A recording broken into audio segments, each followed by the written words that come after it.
Hey guys, I got a chance to play Splitgate 2 early thanks to the folks at 1047, who I've actually worked with before. They offered to sponsor the video with the only condition being that I talk to you guys about the game, the play session that I took part in, and let you all know that the alpha for Splitgate 2 is now open on Xbox, PlayStation, and PC. It's going to run until March 2nd, so if you have some free time and want to give the game a try, I'd be keen to hear your thoughts on it, because as a fan of Splitgate 1, I want to get a lot more time with the second game to see if what they're making has potential. If you remember, the first game had this insanely high skill ceiling and gameplay loop that made it hard for people who weren't super sweaty to keep up. It does have that dedicated community who are extremely good at the game, because it was so good at encouraging and empowering aggressive play. But for Splitgate 2, Ian and his buddies at 1047 want to make a shooter that offers more ways to contribute to a fight than just portal faster or shoot better. They wanted to build a shooter that sort of felt like a celebration of the Xbox 360 generation of shooters, taking what made a lot of the greats, not just Halo, and infusing them with what Splitgate 1 did so well. So Splitgate 1 was a lot like Halo. Even starts, no loadouts, find weapons littered around the maps and fight over objectives or kill the enemy team with them, you know? Hill control. Splitgate 2 is a loadout shooter. When building your loadouts, you first pick one of 3 factions to fight for. These factions sort of represent the different kind of FPS player and ways that they might play. Eros is for those who enjoy that Splitgate 1 aggressive playstyle. It comes with a stim pack that speeds up your actions and encourages sweaty playstyles. Sabrask is for more defensive players. It has a one-way shield wall that functions like you'd expect. And Meridian is for more tactical, recon-focused players, and it has an X-ray vision pulse. After you have your playstyle locked in, you get to make up to 5 custom loadouts. You choose a primary weapon such as a shotgun, auto rifle, SMG, DMR, burst rifle, etc. You choose your secondary, then you throw 1 or 2 attachments on them, and then you select your grenade and what 2 perks you want to put on the loadout. When talking to the guys at 1047, they said they felt super nostalgic for older titles like Modern Warfare 2 from 2009. And a lot of modern games have gotten quite complex in their loadouts and customization. Hopefully, for Splitgate 2, new players are going to be greeted by a loadout system that has cut a lot of the fat out. And for us older folks, maybe we're going to feel a bit nostalgic. You won't be sifting through a menu of 500 different grips or magazine types. There's only one kind of extended mag, one kind of grip, etc., etc. Now, since you can choose the weapons that you want to spawn with, what actually spawns on the maps? I'm glad you asked. In Splitgate 2, the only weapon spawns on maps this time are power weapons, like the rocket launcher, sniper, baseball bat, etc. You're not going to be fighting over shotgun or BR spawns anymore since those are loadout weapons. Your movement is also a bit heavier now too. There's more subtle screen shake with each footstep, animations are more dramatic and weighty, and there's a greater sense of just physicality to your movement. The game also includes a slide that lets you pick up speed when going down inclines. If you guys have played Titanfall 2, it feels a lot like that one. Airdrop incoming. Loot might be worth the risk.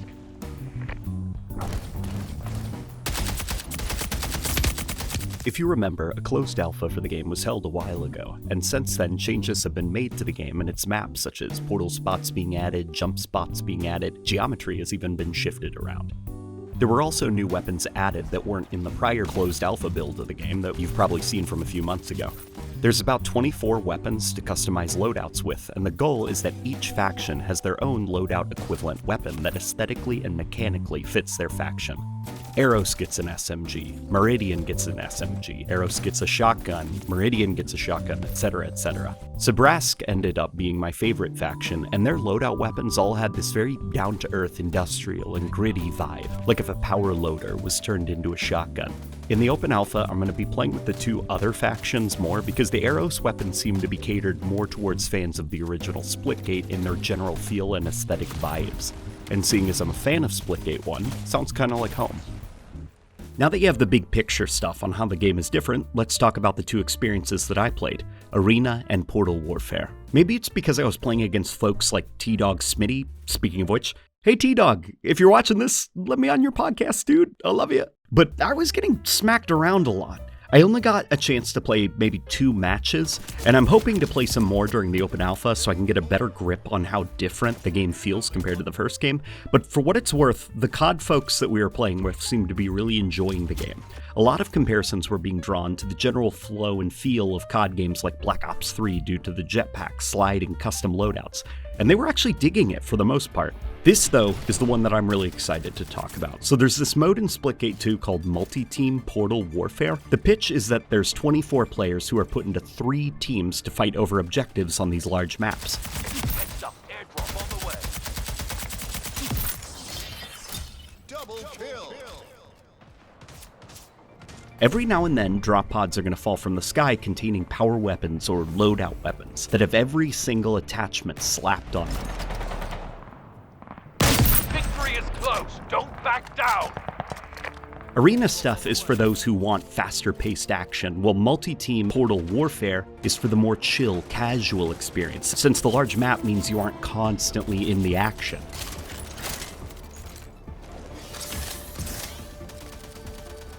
Opponent, 2 hills secured. I really liked multi-team Portal Warfare.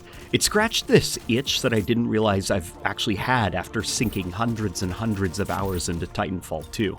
The big player combat zone meat grinders are usually always around the objective zones. It has this Battlefield Operation Metro-like chaos to it because there's always a massive, large fight happening around these zones.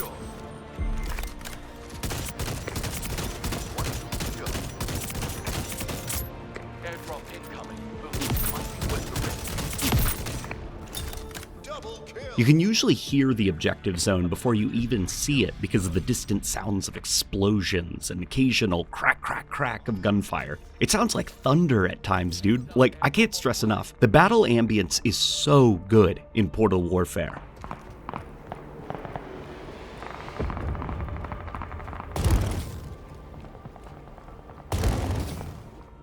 If it was just the objectives, then I would have probably gotten bored pretty quickly, but thankfully, Portal Warfare has those falling pods of guns that I mentioned, and a few players from each team will always break off from the objectives to chase these, so you have the larger fights around the objectives where a majority of the players are, and then you have the smaller, more intimate shootouts around these drop zones from the few that decided to chase after them.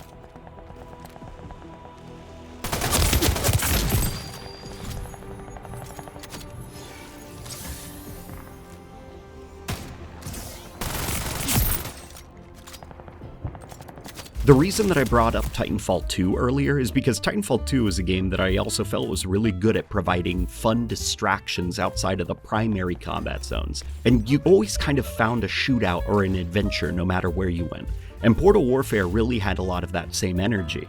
I'm hoping that they expand on this mode further and beef it up with even more distractions outside of the combat zones, like the weapon drops. Perhaps they could add roaming beasts that attack all players, AI soldiers. Watch out, enemy is going for a capture. Heads up, airdrop on the way.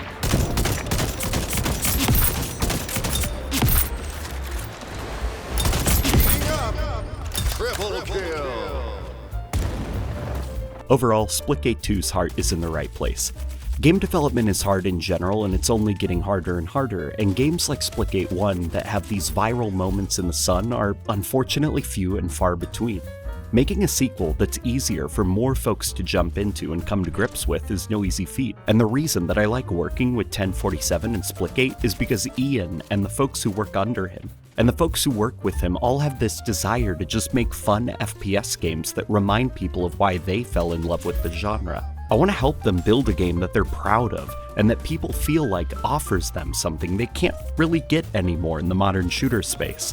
But the game is going to be an alpha, so there are problems. There's bugs, there's performance issues, some of the balancing isn't quite right, and there's plenty of room for feedback, so if you have a chance, hop into the alpha, give your thoughts on it, and make sure that the feedback is known to the developers. I'm going to be streaming the game after this video goes live, so you're free to join me over there so we can talk about the game a little bit further. Again, thank you to 1047 for sponsoring the video.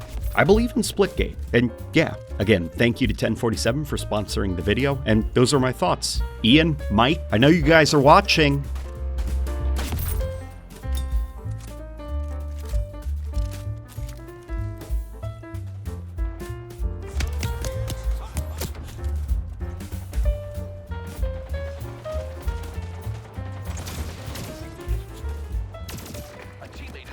capture. Help them